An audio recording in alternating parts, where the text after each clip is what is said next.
This meeting right now, I wanted to talk about what's happened since publishing the two books, The Secret Terrorist and The Enemy Unmasked. I think most of you have seen or read this book.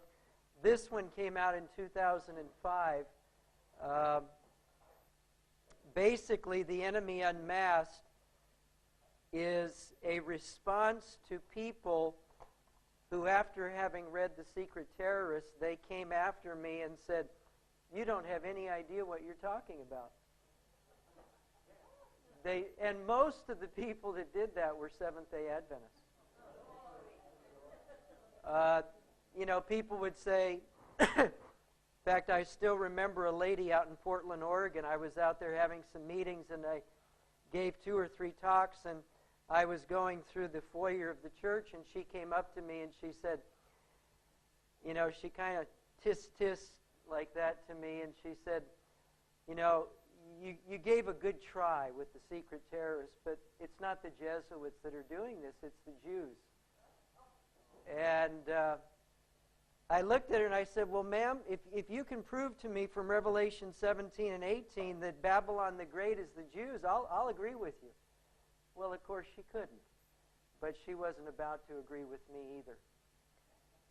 Then I met a doctor at some meetings, health meetings, Danny Vieira. Maybe some of you know him. He's a very dear friend of mine in Lodi, California.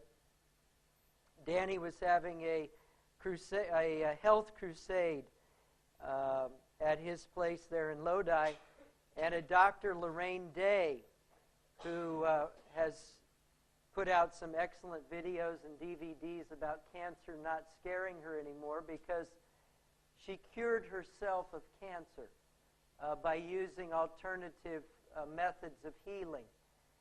So has done a great work along that line. She was a medical doctor. I don't believe she practices anymore.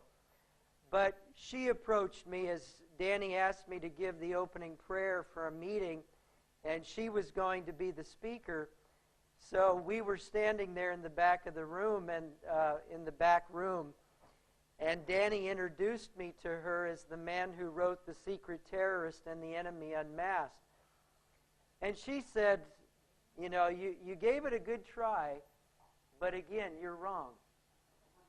What you have written is not true. It's the Jews that are running the world today.